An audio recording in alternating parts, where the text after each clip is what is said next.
Alright folks, we should be live. If you have any problems with my audio or visual, please let me know. Otherwise, I'm going to continue. Actually, I'm going to do my own little spot check here. Oh, my volume is turned all the way down. Okay. We should be go. Should be good to go. One of those things. Alright folks, my name is Nick. This is Board Game Brawl. This is our weekly Q&A when I can get around to it. Now, I really do want to get back on schedule with this, so I'm going to make it my point, regardless of what the rest of my content is, to do one of these every Saturday, because I enjoy it. It sucks when I can't do it. It's probably the thing I feel worst about when I can't find the time to do it.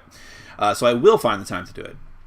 Other than that, well, just so you know, if you're new here, you can ask me any kind of questions you like, mostly board game related. I'm sure that's fine, games themselves, industry, but you can ask me about other things in pop culture, TV, movies, video games. If you want to ask me about politics, ask me about politics. I'm not going to make it a point to bring it up, but feel free. I won't run away from most questions.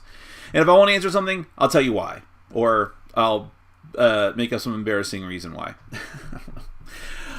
So just while we're waiting for people to show up and ask questions, hopefully, I never take that for granted. I'll give you a little bit of news about the channel and what's going on. So I did a review of Imperial Settlers a couple days ago.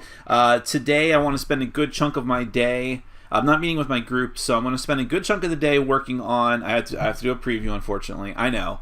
I unfortunately wait for a lot of the previews to pile up, and like I've always said, they seem to happen in the same week or two. Like they all schedule them together for some bizarre reason. But I also want to do a review of Aeon's End, or Eon's End? Probably Eon, right? Eon's End. So that should happen today. I'll at least get most of the production work done on them today, and then maybe I'll post them tomorrow. I don't really seem to care about what day they post anymore. I'll just put them up whenever I got them ready. Aside from that, if you've been following me on Facebook and Twitter, you know that I've been working on a separate side project commingling with Board Game Brawl, which is video game streaming, just because I want to do it. I wanted to get back into video games for quite a long time now.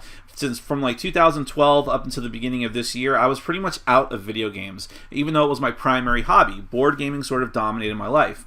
Board gaming is still probably the biggest part of my life, but I want to not take a break, but I want to maybe just put that back into perspective and also branch out to and get back into hobbies that I've neglected, just to diversify. So I've been watching a channel called Previously Recorded, Prereq. It's the only Let's Play video game channel that I watch, and I really enjoy it for the most part. And it inspired me. I love talking, and I love broadcasting, so I've started doing some live streams. Just very, very cursory. It's just started off. You can check it out at BGB_live on Twitch. Just search BGB Live. Although I think there's another channel that's very similar in name to mine. I didn't know that when I first created it, but you'll know because for right now I'm still using some of the same channel artwork as Board Game Brawl. I have brand new artwork being created for BGB Live by our same great artist, Asu, and that should be soon. So we'll get ready on that. There is a Facebook page and a Twitter page as well. I don't want to be one of those guys who says like and subscribe all the time, but if you want to go there, check those out. Again, they're very bare bones because I haven't put any artwork or anything on them. But that's the easiest way to know when I'm streaming. Since I don't use my regular Twitter very much anyways, I'll probably post links there too. We've already played a few games. I tried to play Persona 5 last night and didn't realize that Atlas, the company that publishes it, put a block on it. So once you get like 5 minutes into the game, the PS4 says, "No longer streaming. This has been blocked." So, I'm sorry. Let me turn that down. I also just got a capture card, which is buried, as most things are, under a pile of stuff right now. Oh, here, I can get it. Let me see if you guys can actually see this. It's I think it's it's the best one they had on Amazon that was below $200. So the Elgato HDS or SHD. So that's going to enable me to do a few things. It's higher quality. It should look better. I can mess around with some effects, I think. It'll also let me stream games from the PlayStation Now service, which I wasn't able to do through the PS4. The PS4 streaming is super easy. That lets me do, but it won't do PlayStation Now because it's too much bandwidth, but that will let me do it so we can play games like XCOM Enemy Within. All right, I'm not going to talk too much about video games. This is a board gaming stream after all, but do know that that exists if you guys want to check that out. I'd appreciate it. I'm trying to get a good following over there so that maybe I can enable subscriptions and really make it a thing in tandem with the board gaming channel, and I think they can coexist. And also, the most important thing for you as board gaming fans is that I'm going to try desperately to do this tonight. I'm going to be doing board gaming streams. Sometimes with my group if I can manage it, but usually it's probably going to be solo most often because that's just easiest for me to set up and run because it's just me. And tonight I'm going to try to do Ghostbusters 2 the board game. It depends on how much work I get done on these other videos I have to do. But I want to do that. So you can go there, follow me on Twitch, and you'll get a notification, I think, if you follow me, when I'm getting ready to stream. If I do it, it's going to be around 9 o'clock. Ghostbusters 2 the board game solo. Okay. Now let's get to questions since a few of them have piled up. Like I said, feel free to ask me anything. Hey Nick, long time 3,000 times caller. I am considering making my own board gaming channel. Any advice? This is from Zaki. I'm going to start saying people's names again because I do that on Twitch. I want to get in the habit of it. Do I have any advice? Well, so there's all kinds of board gaming channels. Some of them seem to be very similar to each other. Some of them are way out there in left field, like Board with Life and things like that. So, and I don't have a very big following, and I've been struggling to get subscribers in the past 6 months or so because I've just been neglecting the channel. So I'm probably not the best person to ask as far as like what you need to know in order to make your channel grow and thrive and be really, really successful and to do it full time, that type of stuff. What I can give you advice on is how best to connect with your audience and how best to enjoy it for yourself. And my advice in that is, first off, be passionate about what you're doing. If you're not passionate about what you're doing, if you're just doing it because it's a thing to do, or you're mildly interested in it, or or other people are pressuring you to do it, it's doomed to failure. You need to be passionate about it, and then that leads directly into number 2, show your passion. Don't tell, show. You need to show on camera. I don't mean you need to be like, hey everybody, like at every given second, but you need to speak and talk to the audience, connect with them in such a way that they know that you, even though you may not be like the most, I don't know this, I'm just saying in general, it doesn't matter if you have like an encyclopedic knowledge of board games or even about the one particular topic you're talking about.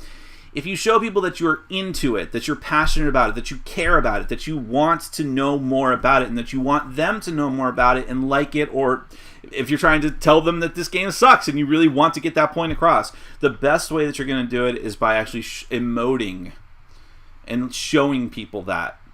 And the other thing I would say, and this just ties into everything, is that, and I think that this is something that people don't really understand when you're making any kind of YouTube channel. I get people who tell me, Nick, we just want the facts of the board game. Just tell me what the board game is about and tell us what your opinion is, and that's it. Get out. We don't need your opinion on other things. We don't need you to go rambling off on these little tangents and things like that. And, people are just not going to like that sort of thing. But I will say this. On YouTube, you're not selling just an instructional video. You're selling yourself.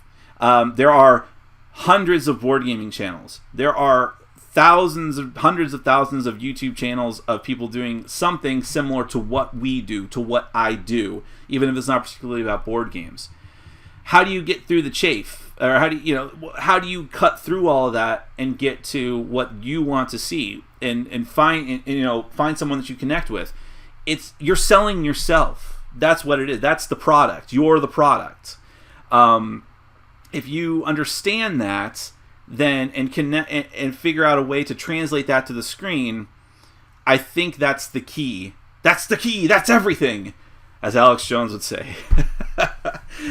So just keep that in mind. You're the product, okay? You need to sell yourself. Doesn't mean sell out. Sell yourself.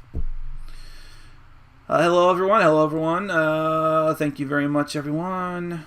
What video games have you played lately? Well, you've seen a lot of them I've played on the stream. If you go and check out Twitch, I played Wonder Boy, or Wonder Girl, The Dragon's Trap, which is it's an okay old school platformer, a remade old school platformer, but it's got some of the most beautiful artwork and sound design and music I've played in a game in maybe ever. And that's what sells it for me. That's what makes an okay game a great game. Well, It's a great experience. Death State, which is not a very great game either, but I'm kind of addicted to it now because it's a twin stick bullet hell shooter that I just want to keep playing to get as far as I can with it. Persona 5 I started, but I would have played more of it, but they wouldn't let me do it on stream. But I will play more of it in private time, and I think in a few months Atlas is going to lift the ban. Supposedly Atlas put out a statement saying they want people to be able to, they want most people to be able to beat the game before people start streaming it so it's not spoiled. Whatever. I always say don't turn down free advertising. That's what Nintendo does, and it's just terrible. Let's see. What else? Stuff that I was playing on stream. I beat Mass Effect Andromeda, finally. And I love the game overall. The ending was very underwhelming because that's the problem when you do a game that's supposed to be like an open world, open-ended type of thing. There's no conclusive, suspenseful ending. At least compared to like Mass Effects 1 and 2. And then, I don't know. I want to see reviews of that game Prey from Bethesda. I'm a Bethesda fan overall. In fact, I still haven't played Doom 2016. I want to go, or Fallout 4. I want to go back and play those. So as soon as some more, there have been a few good reviews for Prey that have come out, but I want to let some time pass. It just came today, and the embargo just lifted today. Let's see. Did you get into that game of Adrenaline? I didn't get to it yet. I'm very sorry. It's near the top of my list of things to do, if not the top. But I've heard very, very good things about Adrenaline. I think is it from Vlada Chvátil? I might be wrong on that, but I think maybe it's because it's from Czech Games Edition, if not from Vlada Chvátil. Sorry, let me do something real quick. Okay.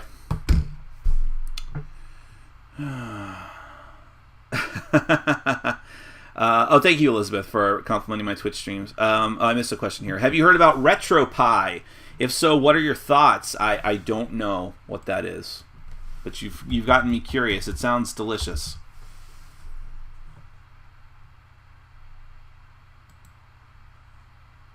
Welcome to RetroPie. RetroPie allows you to turn your Raspberry Pi, Odroid, or PC into a retro gaming machine.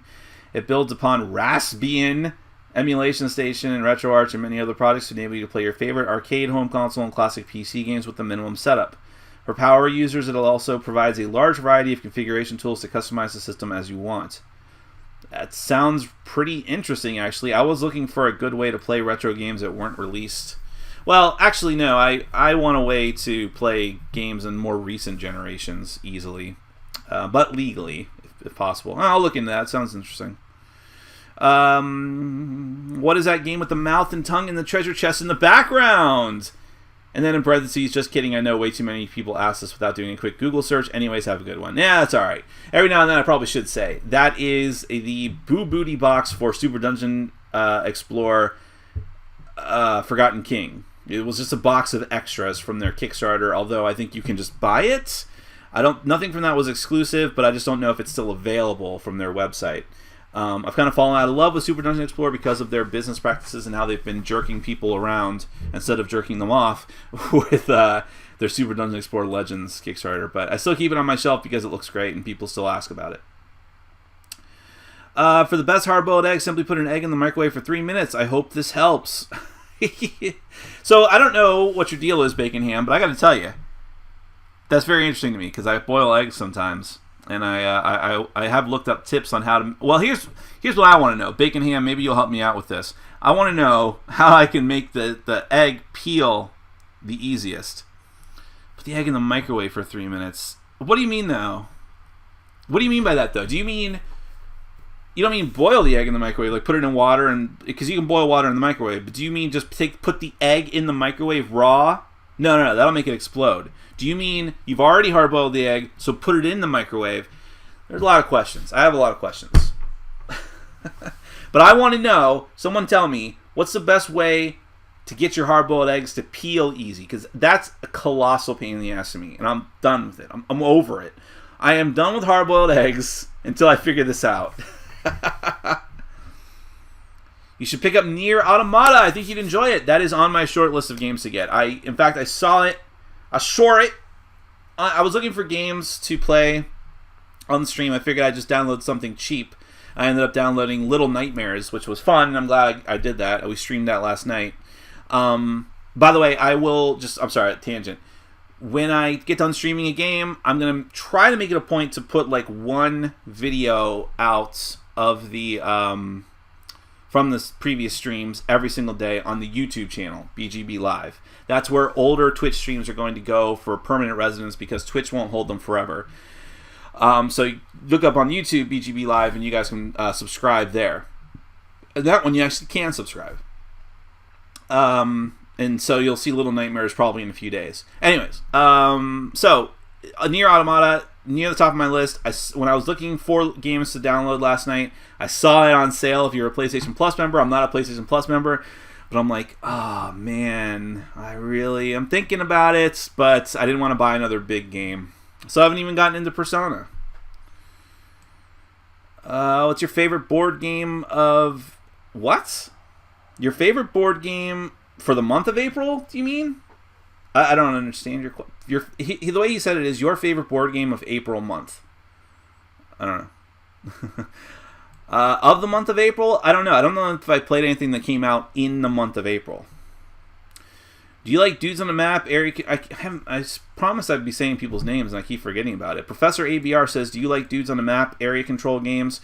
What's your favorite? My son likes Risk, but no one else does. What should we try instead? Risk is okay if you play the right one. I've never played Godstorm or 2010 or 2210, whatever it was, but I've heard that those are actually good versions of more traditional Risk. And of course, I love Risk Legacy because it's Legacy. If it wasn't for that, maybe not so much. Also, I like Plants vs. Zombies Risk.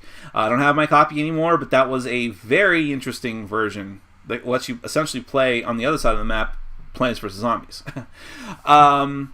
But it's a two-player version of Risk, by the way, which is very interesting. As far as like other games that have similar elements to that, well, it depends. What constitutes a Dudes on the Map game, I think, changes drastically. Like I would consider Blood Rage to some degree because it is area control and combat, but it's very, very different. But I mean, Blood Rage is a good one. I guess I don't like a ton of games like that personally. You might want to kick that one to the chat.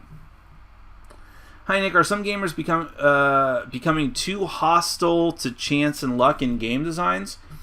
That's a fair assessment. I think that, well, it depends on what circles you're in, because I think that your regular, everyday, casual gamer or board gamer who is, where board gaming is just a part of their gaming life, together with like many other things, video games, role-playing games, so on, probably doesn't care. They just care if the game is fun. The crowd on Board Game Geek who live, eat, and breathe board games to a fault, they have become obsessed with stripping as much luck and randomness out of games as possible. And I have certainly complained in the past about particular games that I didn't like, partially or maybe even wholly because they were so utterly random and everything was left to chance, and you didn't feel like you were playing the game. You felt like the game was playing you. But I also love the thrill of not knowing if everything is going to work out okay, and you just do your best to mitigate the luck. There's a happy medium, you know? Like, I mean, Kingdom Death Monster, I have to bring it up just because it's my favorite game, has a lot of luck in it. You have to roll to hit. The monsters, AI cards that come out, you have to hope that it's something that's not devastating at the worst possible moment. But you don't know. You don't know when that heal card is going to get drawn that delays everything, or that they have traps. You roll for body damage. You hope, like, okay, I can't take another hit in my midsection. Please, no. So there's luck and there's randomness, but you can also equip your characters. And you can have tactics with how you move your party members about. Mitigation, for coming from a role-playing background, that's all you could ever hope for. It doesn't matter how geared up your Dungeons and Dragons characters were. If you were playing an adequate challenge from the DM, things could still go horribly wrong. But that's life, and so I don't think that board games should necessarily be real-life simulators, but a little bit of chance can be thrilling. Maybe people have lost that. I don't know. By the way, as far as like hostility, the Board Game Geek crowd is... hostile is a very good adjective for most of them. or at least passive aggressive. Let's see.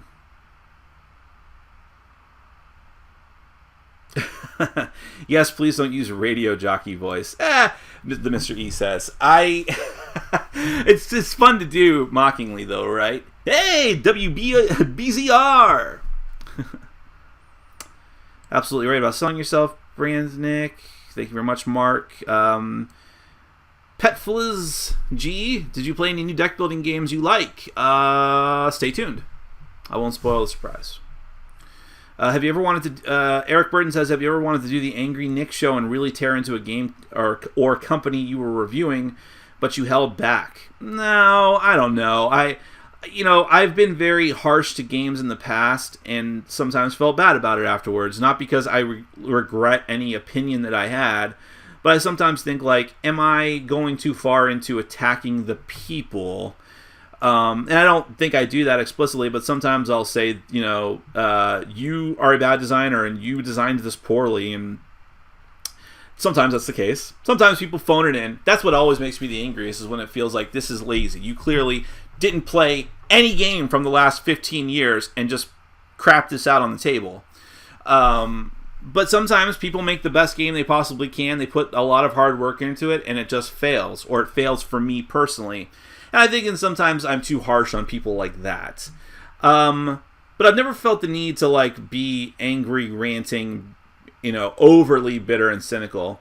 Sometimes I see other people like that, and it's a turnoff to me as a viewer. So I'll give you an example. I mentioned earlier in the stream, and this isn't going to get into video games too much, but I mentioned that the only Let's Play channel I watch for video games is Previously Recorded, also known as Prereq for short. They are a spin-off channel from Red Letter Media, which are movie reviewers, comedy movie reviewers, essentially.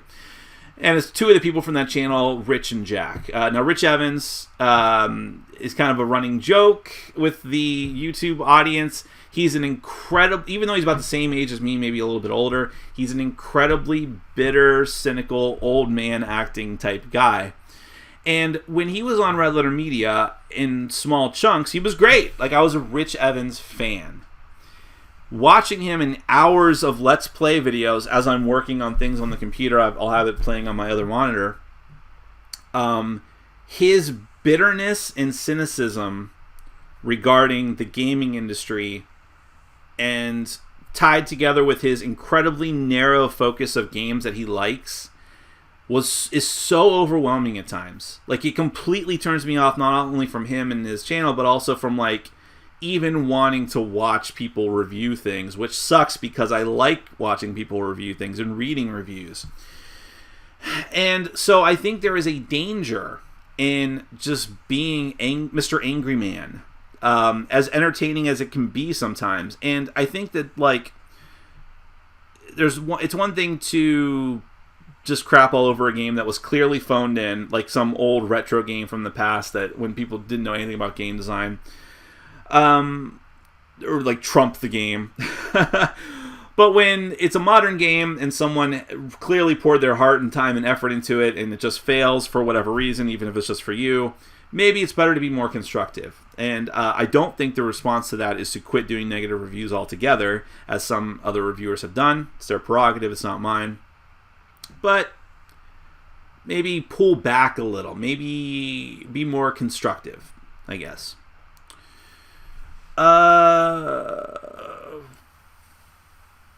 You're too Mark Delaney says, you're too dismissive of Kickstarter.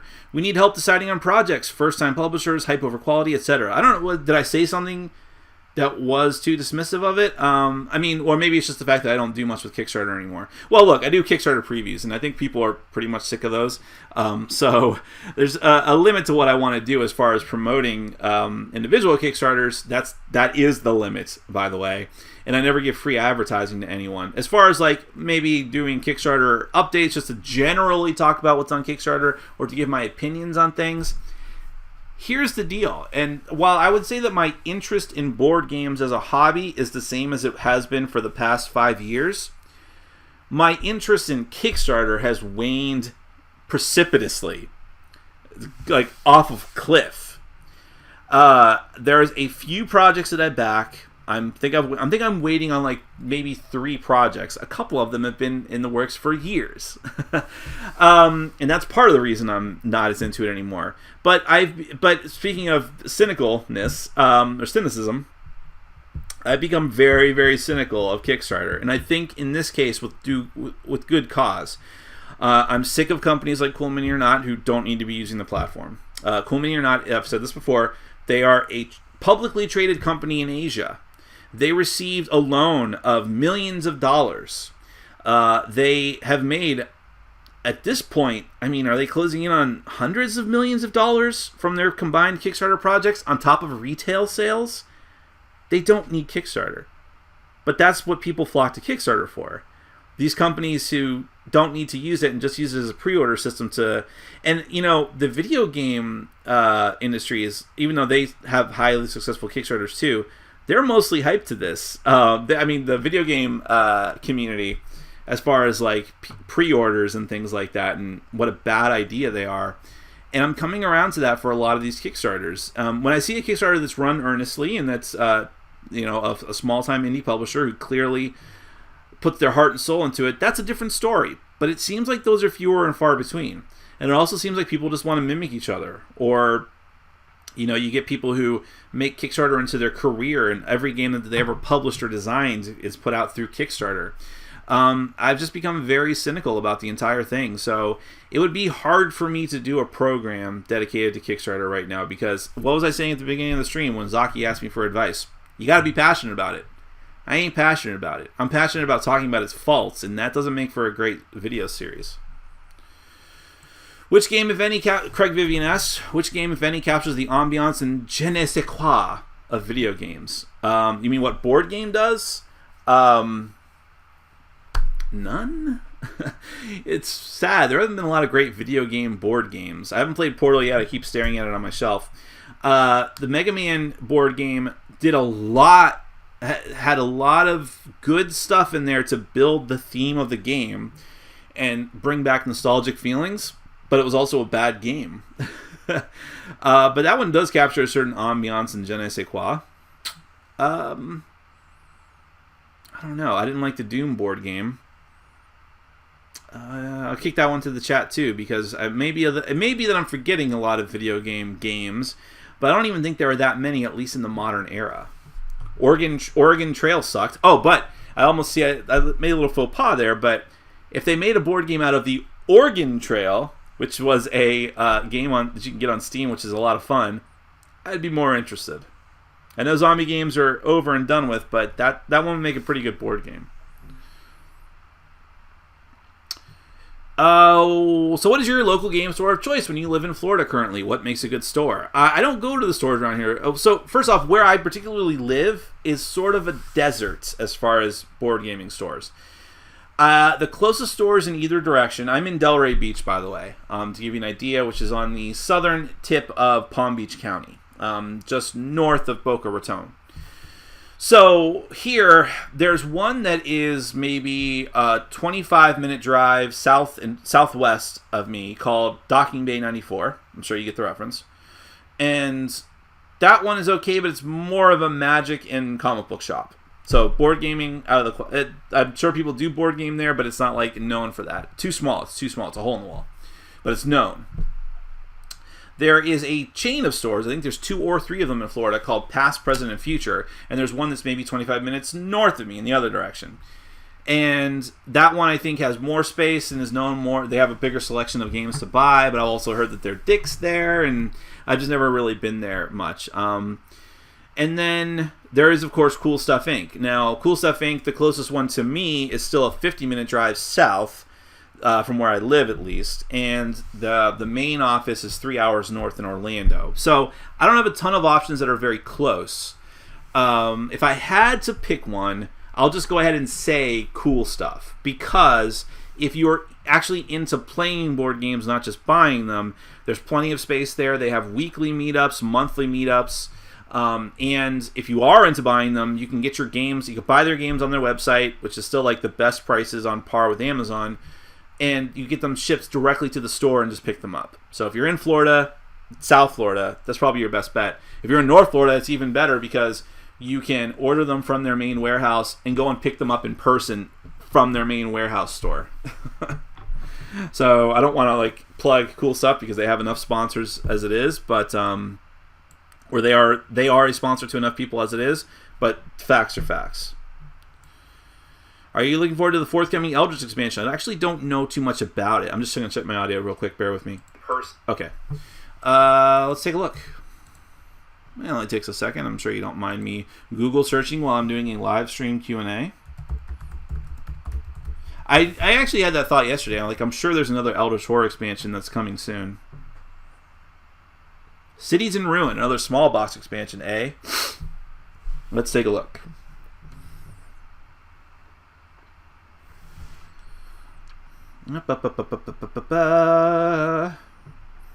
Doesn't say when it's going to be released. Of course it doesn't.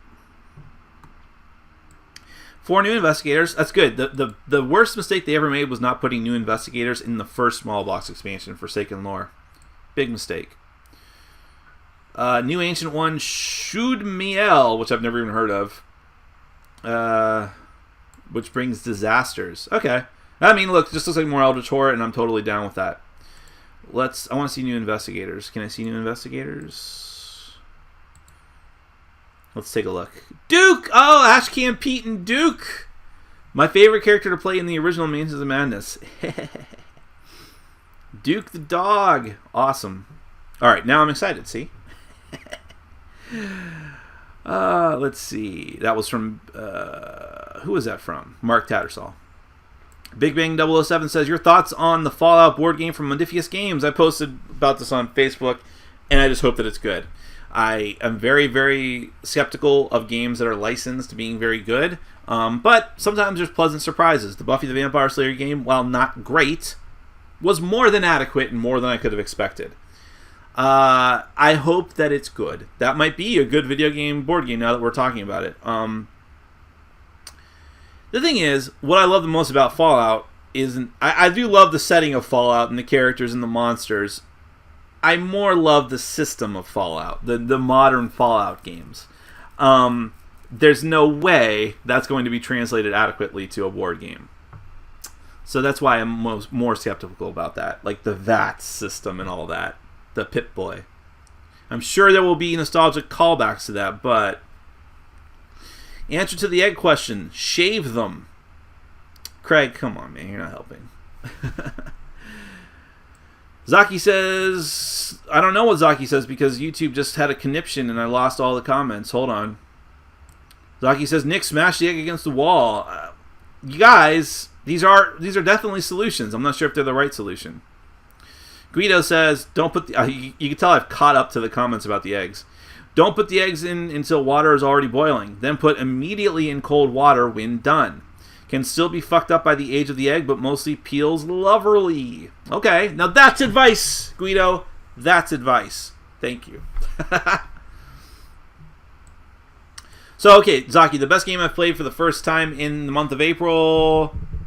Stay tuned. You'll get the answer to that question very soon, probably within 48 hours.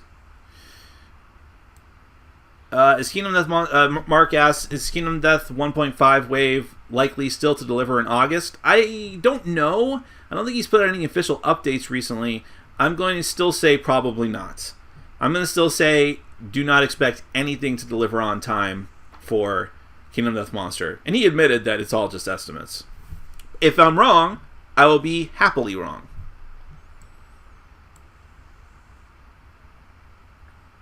Okay. Well, Willie Loomis brings up Small World for Dudes on the Map. If you consider that a Dudes on the Map game, I love Small World. That's still a top 10 game for me, so... Small World. It just feels different, because it's just more like... It's a Euro Dudes on the Map game. Wow. Bacon Ham says, when I said put the egg in the microwave, I meant add foil so it won't explode. You shouldn't need any water. You can't put foil in the microwave. This is all...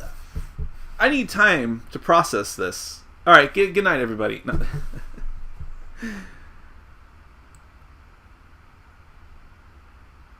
And look, Professor ABR says Small World. Yes, I highly recommend Small World. In fact, yeah, if your son wants to try Small World, I mean, I don't know how old your son is. He could be 33. But assuming you mean his small son, then yes, because Small World might be difficult to play the very first time, but the rules are very simple. You have some dudes there, I have a bigger pile of dudes, I take those dudes away, I start spreading out, that type of thing.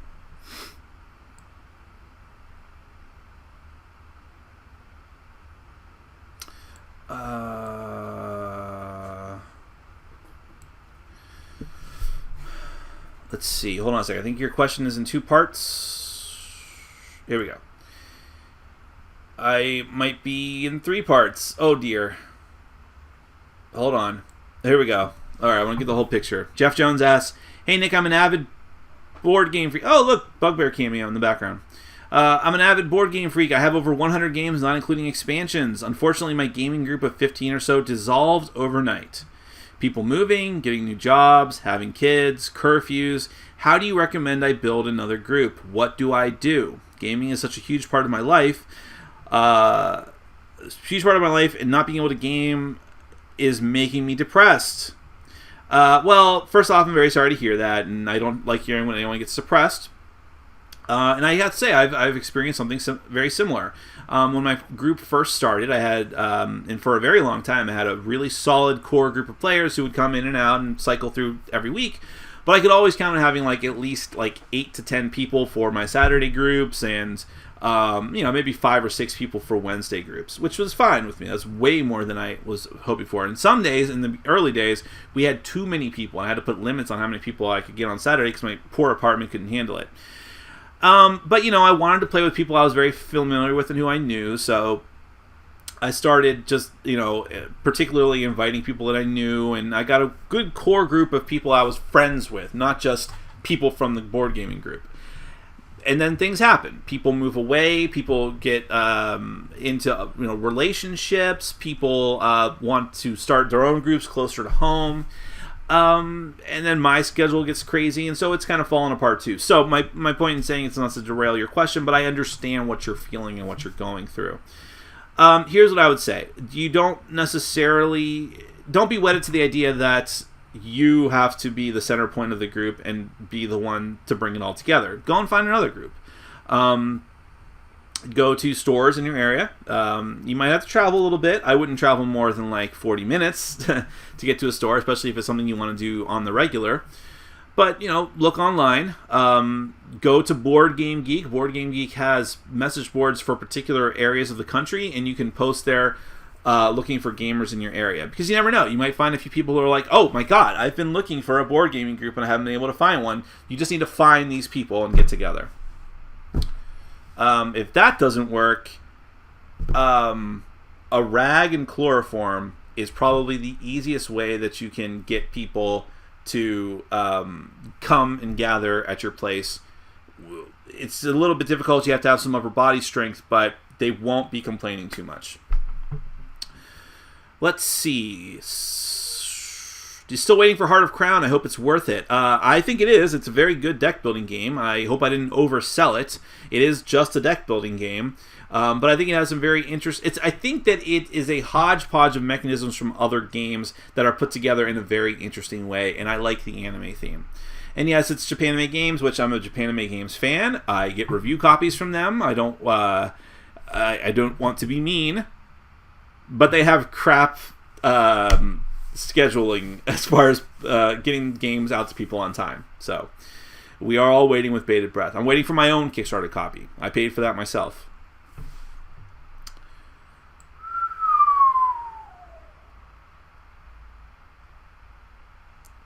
Bacon Ham, I also find putting a couple of forks in the microwave with the eggs helps to create an interesting effect. Yeah, that is definitely one way to liven up your evening. Forks are also great at removing stuck toast from toasters. But what you should also do, make sure it's actually stuck. Hold while the toaster is toasting and you're not sure if the toast is going to come out. Grab that toaster and look, get your face really close, like right up to where the skin is touching, and look inside of that thing. The Mr. E says, luck is fine. The trend now is towards less heavily dice-dependent combat. Compare Gloomhaven versus Dark Souls, Blood Rage versus tons of dice battle-based games. Well, yes, except that the combat in Gloomhaven I found to be horribly boring and insipid. But I realize I may be in the minority on that. So I think you were trying to put good game versus bad game in those two examples. And I guess that works for Blood Rage versus random dice battle games. But I've also heard that Dark Souls is terrible. I'm getting my own review copy sent to me. I don't know. Vince Alvarez says, "Hi, y'all. I'm checking in from China. Cool. Can anyone beat that? How's the water?" Our water's fine. Don't ask how it is in Flint, Michigan. C to C for Love says, "What's the political landscape in the board gaming community? Leans right or left?" That's a fascinating question, and it will still piss people off even if I talk about it in general terms. In my opinion, it seems that there is I don't know. Gamers above a certain age and who have been playing board gaming for longer, like in excess of 10 years, lean right, has been my experience. The newer breed of board gamers lean left, which makes sense, especially as far as like demographics of the country go. But I've always thought, this is purely anecdotal, me being the giver of the anecdote. I have always thought that the reason why it seems like on Board Game Geek, especially where you're going to find the hardcore long-time gamers, the reason why so many of them seem to lean right is because for a very long time in this country, board gaming and any kind of tabletop gaming was the only refuge that a lot of religious people had to have entertaining fun with the family at home. Because, I mean, look, I grew up around religious people. My mom didn't care. I used to watch violence direct to VHS movies with my mom, so she didn't give a shit. My mom let me watch anime about arms being ripped off and women getting their clothes stripped off when I was 11 years old because she didn't care. But a segment of my family, one of my aunts and uncles, were Christian ministers. They still are to this day. They have their own ministry up in Ohio. And when I was with them, I'd go up to their they were like a few hours away from us. So sometimes I'd go stay with them for the summer. And no arcade games were allowed. I went to go play Altered Beast at a movie theater, and my uncle ripped me away from the arcade machine. The only movie that he let us see were like nice Disney movies, like The Rocketeer, which turned out to be good anyways. And no violent TV, no violent nothing. And so, especially when video games came to be a thing and games like Doom were becoming popular, board gaming was probably the only place where people who were very religious like that felt safe. And I think that they instill those same kind of values in their kids, and everything is very nice, and just...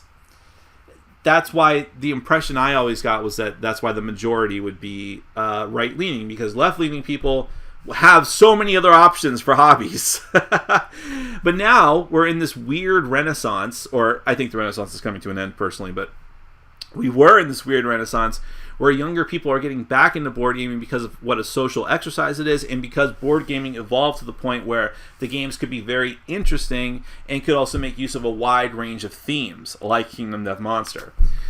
So there's that. But I would still say leans right. That would be overall my impression.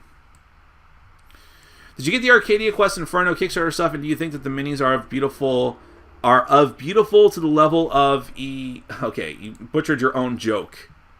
Let me see if I can help you out here. Are beautiful to the level of Ivanka Trump. Can anything really be as beautiful as Ivanka Trump? Oh yeah, lots and lots and lots of things, actually. Especially when you know what she's like on the inside. I think they're great. I've always been happy with Cool Mini. I mean, I have a lot of other problems with Cool Mini or Not as a company, but I've always been happy with their production quality. I did get all the Kickstarter stuff, and it was fun going through all of it and looking at all the miniatures and the artwork too. So yeah, and I know I'm way behind on a review for that. Cool beard, Nick. Thank you, Gustavo. David Doge also says, also, what do you think of the upcoming Dragonfire game, which is a D&D game based on the Shadowrun Crossfire board game? Sounds very interesting to me. I'm very into that. I like Shadowrun Crossfire. I don't get to play it that often. Ooh, that's a good one to stream. That's a good one to stream, and that's a good excuse for me to keep playing it again. Whoa. That comment was worth it just for me to have that idea.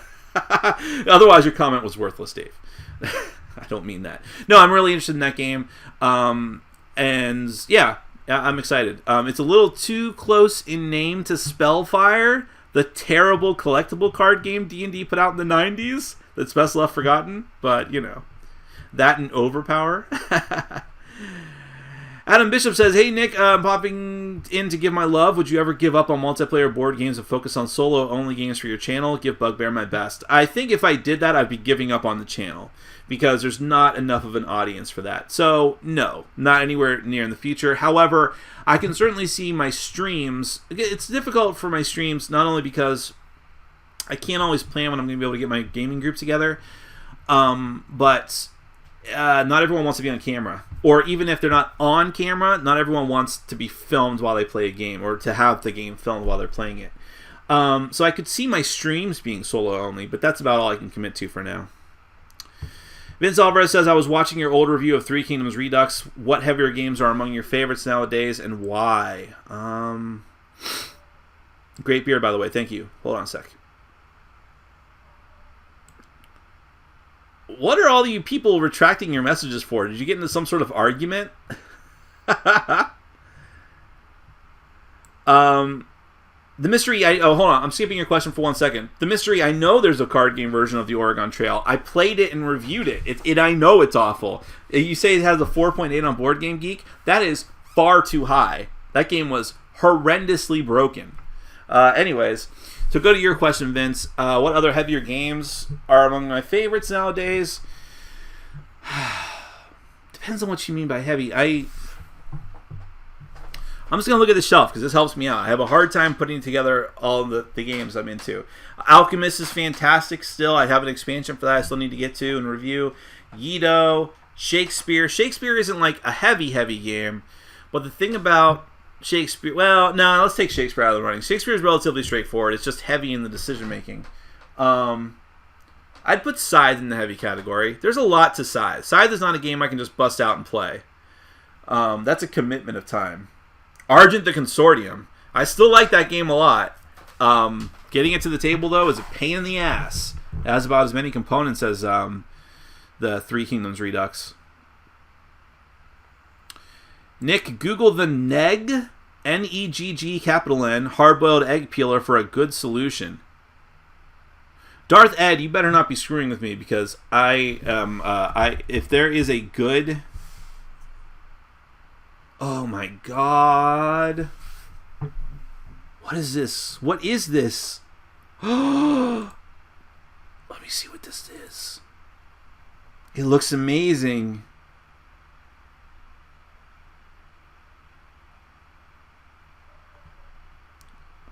I'm bookmarking that. I am bookmarking that. My man. It's my man right there.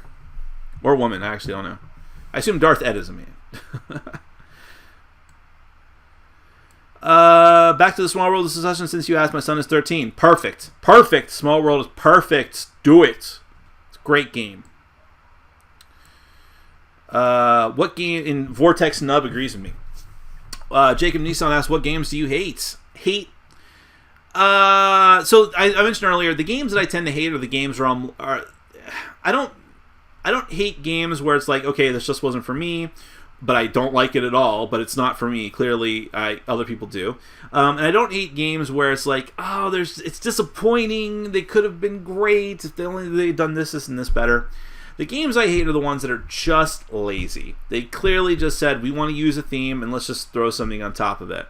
That's why I hate games, and I hate games that are masquerading as games. That's why I hate Story War. I actively hate Story War. It's not just a running joke, although it is a running joke on the channel. I hate that game. It's not a game. I felt a lot of hate towards Labyrinth and Labyrinth the board game. Indifferent about the movie because I don't remember enough about it. And the Vista Mars, that's the name of a realty company down here. The Terraform Mars game. Because those games were like, shit, we just want to do this thing. Let's just put it on a game and get it out the door. That's what those games felt like. That makes me angry. I don't know if it rises to the level of hate, because hate is like, there are people that I hate because they wronged me in very serious ways. The designers and publishers of these games didn't wrong me personally or like attack my dog. But they do make me angry because I feel like your resources could have been used better elsewhere instead of just phoning this in. As Computer Control says, "Hey Nick, nice tea." Well, thank you very much. I'm curious how many people know what the reference is. I'll give you a hint. It's video game related. I have always wondered what your view is on Android Netrunner. Well, one of my very first reviews I ever did on the channel was Android Netrunner. So it's horribly out of date, probably. I think I rambled too much in it. And even as low as my production values are now, they were probably even worse in that video. But if you want to watch, I probably have a more detailed review there. My take on it now, with some time having passed, I no longer own it, the core set. I never owned any of the expansions. But I played the core set quite a bit. Very, very fun. Incredibly unique.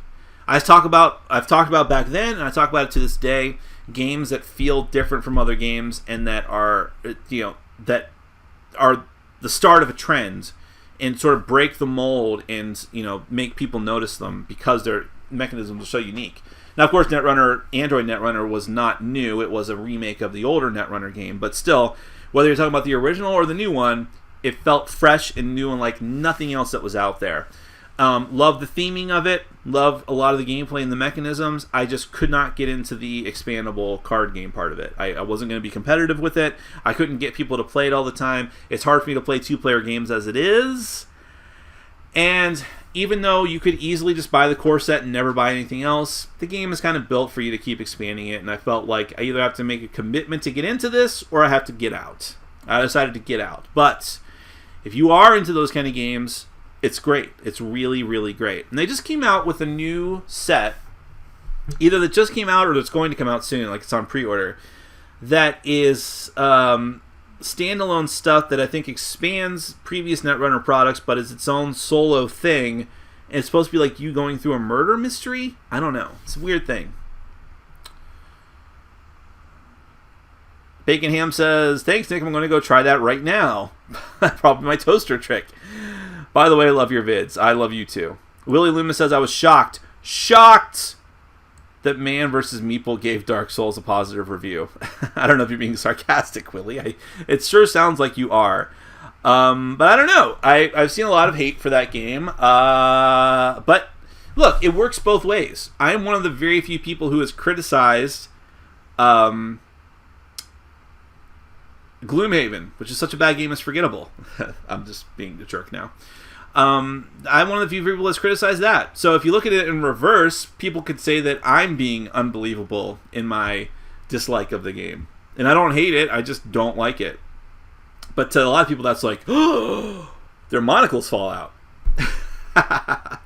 So in reverse, I can't say that it's that strange that one person, or a couple of guys, right? Well, I think Me vs. Meeple is a couple of different reviewers, that a couple of guys like Dark Souls, whereas everyone else dislikes it. I don't think that rises to the level of conspiracy yet. Maybe they do. They might have a very strong attachment to the video game, and that could help. Trust me, that could help ease over a lot of the warts that a game has. Maybe, I said it in my Buffy versus the Vampire Slayer. Buffy versus the Vampire Slayer? Okay, that sounds like a sci-fi movie. I said it in my Buffy the Vampire Slayer board game review that if I didn't like, or if anyone doesn't like Buffy the Vampire Slayer that much, this game is passable, and not even passable, forgettable. Don't bother. It's just not new or original enough. You've got better options like Eldritch Horror. But if you do like Buffy the Vampire Slayer a lot, it really helps. So, we got 6 minutes left, folks. I'd like to end on time today, but we'll see where it goes. James Bond says, if hypnotically you will design a board game, what is the mechanic and theme you will choose? I don't know what that means, but I'm going to just answer the second part of that. I would love a Babylon 5. I would love I did a video called top 10 like IPs I'd like to see as board games, and the number one was Final Fantasy Tactics. But there's more and more games like that nowadays. So like Mechs vs. Minions. So let me say Babylon 5, which is like my number 2 and number 3. I would love to see like it would be like a heavy Twilight Imperium type game, but not that heavy, but with a lot of negotiation. And yeah, I think that would be a fantastic game. Let's see. Why do you think Super Kuratakis says? Why do you think the board gaming renaissance is coming to an end? Oversaturation, especially on oversaturation on Kickstarter, but not just oversaturation of games in general. More games is always a good thing, but oversaturation of the same game over and over and over again. Taking someone saying this worked, they made money, people liked them, people showered them with attention. We should make the same game. Oh, but we'll put our own theme on it and maybe change one or two small things and say that's the new game. And it's just over and over and over again. The same things over and over. It's also people in the board gaming community conglomerating around a few hyper-priced games. And by the way, I love Kingdom Death Monster. I'm certainly guilty of this. And I've sung its praises. But the average game, the average $30 to $50 game, I think is dying. That level of gaming is dying on the vine. It's either super hobby miniaturist games for a very niche audience, or it's run-of-the-mill cookie-cutter games on a production line being pushed out and trying to swamp people with numbers. And I mean, that's why Exploding Kittens was a thing. I just think like innovation is dying off. I'm not seeing as much innovation anymore. It's only been a few years, but we'll see. We'll see what happens. I think the bubble's going to burst a little bit, and I think things are going to settle down to where they were 4 or 5 years ago.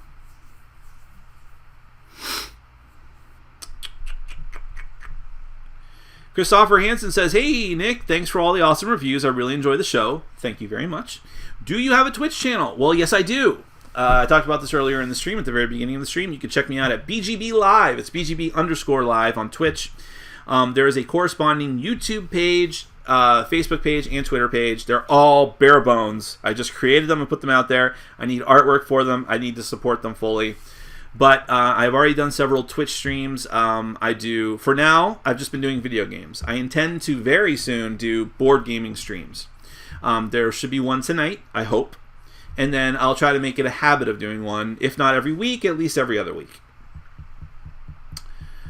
Nathaniel Robinson says, "I was surprised to overhear many Warhammer players criticizing Trump in his first weeks at my friendly local gaming store. They were vicious. I always assumed they were very conservative."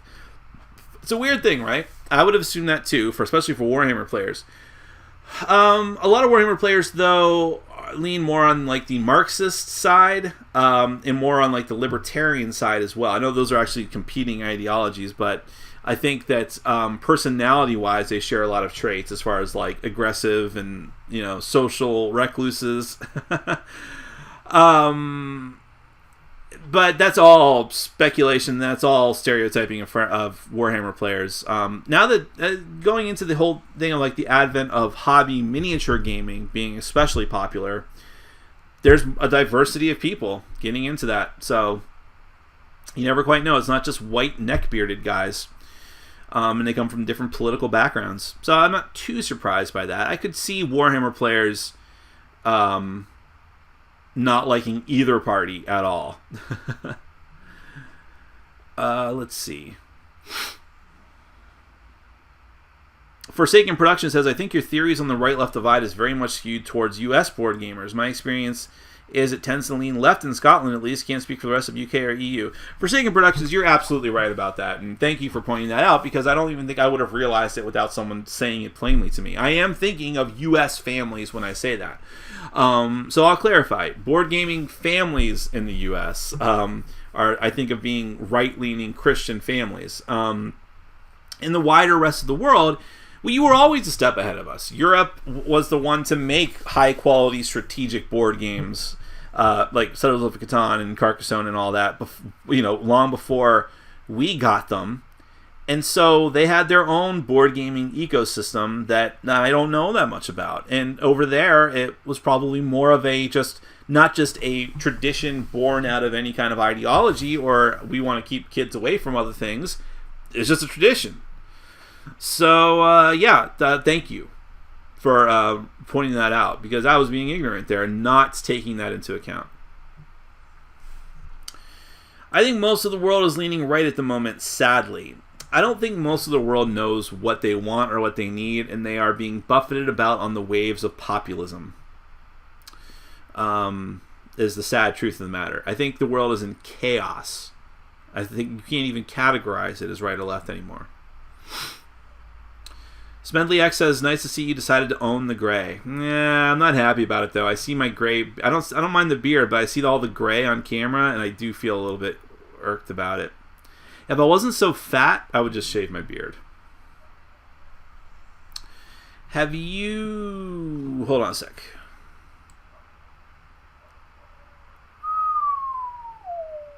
I lost questions. Okay, Lord Sinanju says, "Have you 6-starred Agent Venom yet?" No. Oh, wait, I have actually.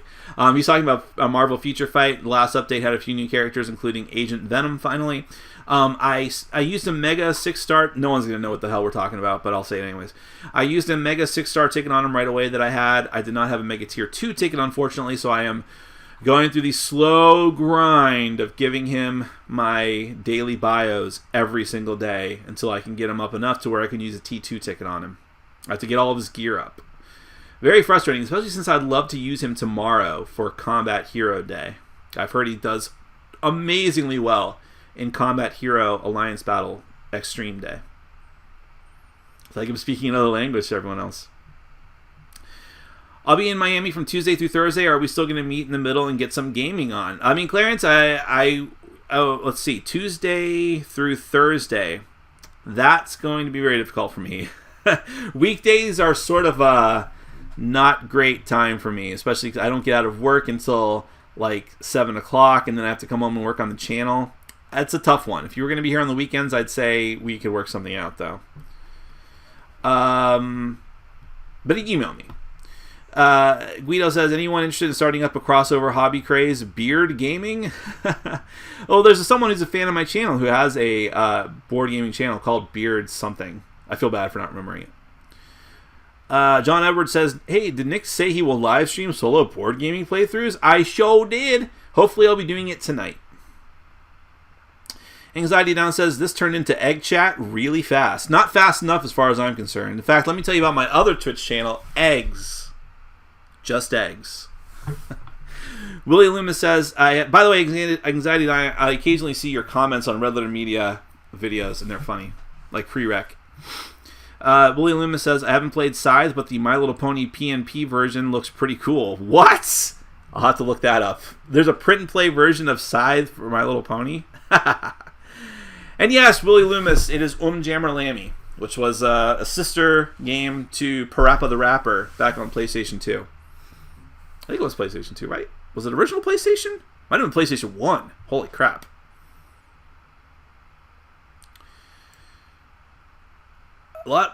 Is there a mod deleting people's messages, or are people deleting them themselves? If people are deleting them from themselves, that's fine. I'm looking forward to playing Netrunner Terminal Directive. That's what I was thinking of, John Edwards. Terminal Directive, because that sounds like it's some weird other thing for Netrunner. The Mystery says, "Surprisingly enough, my monocle did fall out when you said that." Well, pick it up. That thing gets dirty on the ground. Dave Dogue says, "I dropped my bacon sandwich and you said that you didn't like Gloomhaven. Are there any other top 20 BGG darlings that you don't like?" Oh, absolutely. Through the Ages? Oh, man. All right. Let's challenge accepted. I'm already over time. This is what you people do to me. This is why my whole schedule is going to be thrown off for today. Where is the thing with the thing?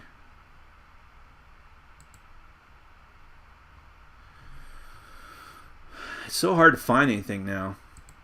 No, here we go. I still don't like the page layout for the board games. That's right, I'm an old cranky man and I want it like the way it used to be.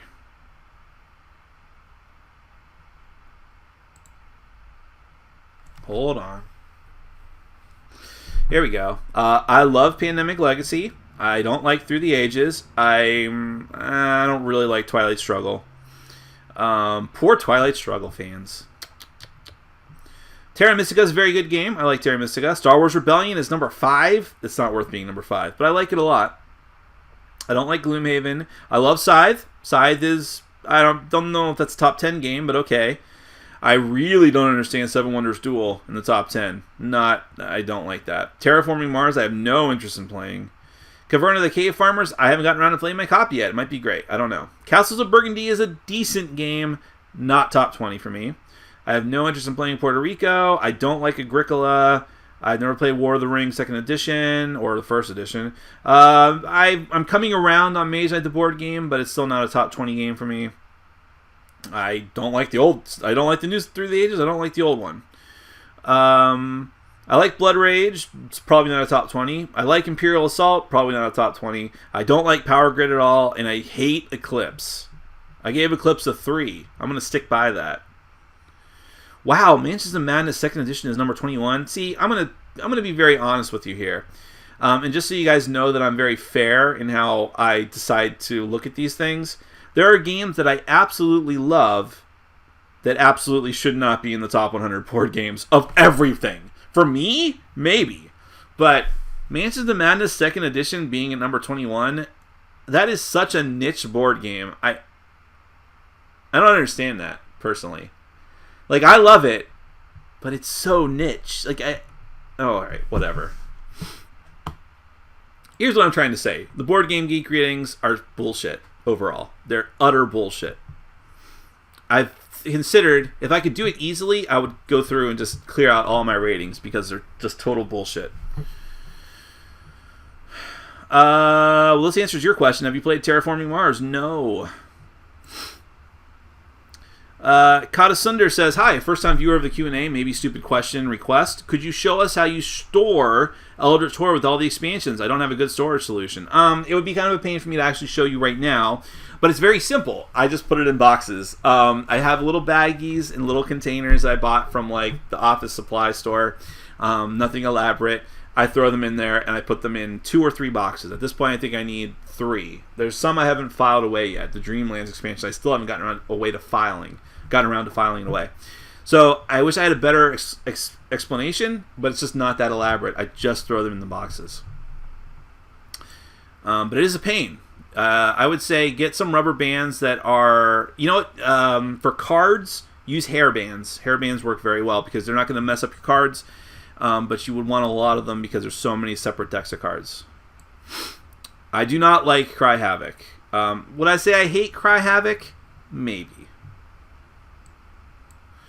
Did you see the news on the Rebellion expansion? I did. I posted about it on Facebook. I'm happy to have more Rebellion content. I don't give a crap about Rogue One. But oh well, I'll take it. It almost doesn't matter as long as it's more Star Wars. I'm a lifelong war gamer and I'm liberal. See, you can't put people into boxes. But I did. I realized I did that. It's because the Puritans all went to the U.S. That's true. What do you think of the grow the hobby regardless of the cost mentality? I think it's a mistake that's going to come back to bite us in the ass if it's not already. David Doe says, I'm a red-blooded male Republican NRA supporter and I support the upcoming Rambo the board game. Of course you do. Eric Goat says, is that an Jammer Lammy shirt you're wearing? It is. He noticed without me even prompting. Clumsy Clayberry says, I'm Niga Higa, guys. I trust you. Tommy Lee Tom says, embrace the gray harness in its power. Proper the Rapper was PS1, I think, and awesome. Yeah, I do remember liking both games. I like the music of Jammer Lammy more than anything. I actually pirated the soundtrack because that's the only way to get it right now. And it's great.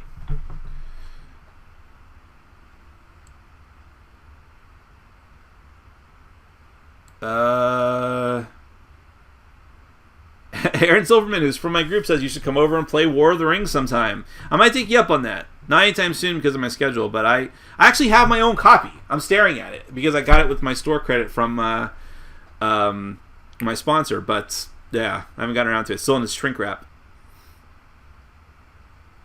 Don't use rubber bands on cards. Put them in plastic bags. Well, that's why I said hair bands.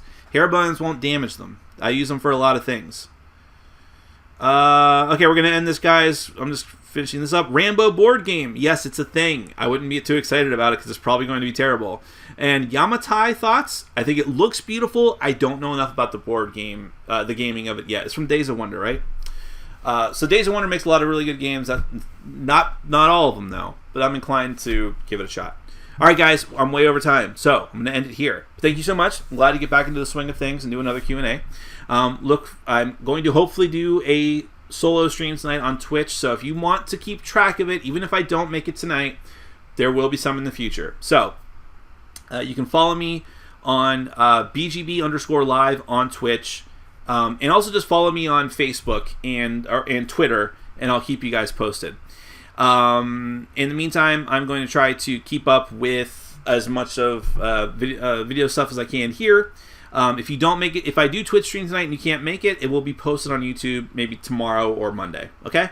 So, in the meantime, thank you so much, everyone. I really, really love doing these Q&As, and I love that all of you made it out here, and I love all of you, too, but in a strictly platonic way because, you know, diseases and things. It's just fine. Just get it out there.